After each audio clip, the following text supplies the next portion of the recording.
আপনারা সবাই জানেন, ইতিহাস যারা পড়েছেন, ইব্রাহিম লোধি বলে একজন সম্রাট ছিল। বাবর কিন্তু ভারতবাসী ছিল না, অন্য দেশ থেকে ইব্রাহিম লোধিকে আক্রমণ করেছিল। তারপরে জয়লাভ করার পর তিনি ভারত সম্রাট হয়েছিল। সেই ভারত সম্রাটের একজন প্রধান সেনাপতি মীর বাতিকে দিয়ে এই যে বিতর্কিত বলা হচ্ছে, বিতর্কিত 2% ভারতবর্ষের হিন্দু সমাজের মানুষরা বিতর্ক কথা বলছে। আজকে ভারতবর্ষে 145 কোটির মধ্যে 40 কোটি মুসলমান, রাস্তার লোক সেখানে আমরা একটা বাবরি মসজিদ করতে পারবো না। এত বড় হিন্দু আমার মাথার দাম ঘোষণা করা হচ্ছে। আমরা কোনো অহিংস নীতিতে বিশ্বাসী না, কোনো মানুষকে আমরা ঘৃণা করি না, অশ্রদ্ধা করি না। আমার ধর্মের প্রতি আমরা যেমন আস্থাশীল, তেমনি ধর্মের প্রতি আমরা শ্রদ্ধাশীল। কিন্তু কেউ যদি মনে করে থাকে মুর্শিদাবাদের মাটিতে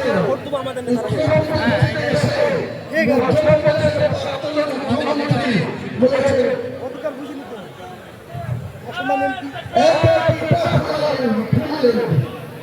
इतना हिम्मत उमाजी आपको नहीं होगी।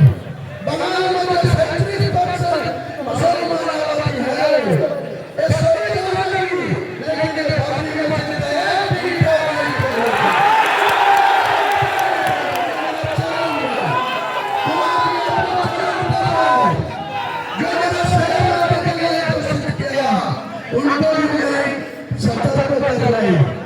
चेतावनी दे रहा है, जाके सवाल कीजिए। अब हमारे नबी को कैसा ऊपर से नहीं कर पाएगी। कौन सृष्टि करता मुसलमान के पास है, कुरान के हिफाजत के लिए है। जो 1929 दिसंबर जो मस्जिद को कर दिया, तोड़ दिया, डिमोलिशन कर दिया, वो बाबरी मस्जिद बढ़ेगी बढ़ेगी बढ़ेगी। उनका साथ इस्लामिक हॉस्पिटल भी होगी, पैसे बढ़ेगी।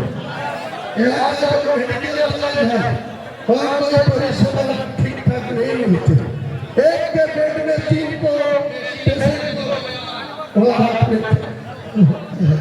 रुकने होते हैं। तो मैं यही बोलना चाहता हूँ कि आप सिर्फ मस्जिद नहीं बनेगी, हॉस्पिटल भी बनेगी, मेडिकल कॉलेज भी बनेगी, एक रेस्टोरेंट होटल भी बनेगी, एक पार्क भी बनेगी, एक हेलीकॉप्टर बनाने के लिए एक हेलीपैड भी बनेगी। Total budget 300 crore, total budget 300 crore. Helicopter उनको 4,000 करोड़ का फाइन है। तो मुझे वादा किया आपको 5 करोड़ 80 करोड़ रुपया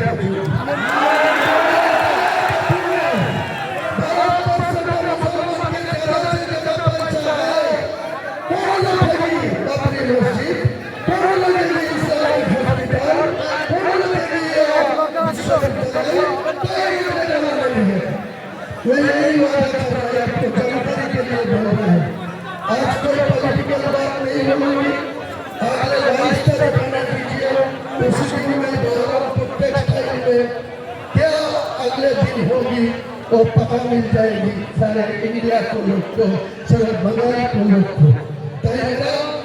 ज़्यादा बोलने का कोई मौका नहीं है। হুমায়ুন কবিরের পরিকল্পনা, এই কারণেই মুখ্যমন্ত্রী ভয় পেয়েছে, এই কারণেই বিজেপি সরকার ভয় পেয়েছে। আমি হোসেন গাজী মানবাধিকার কর্মী হিসাবে অনেক আগে থেকে হুমায়ুন কবিরের এই পরিকল্পনা করেছিলাম, সেটাই এই হয়েছে।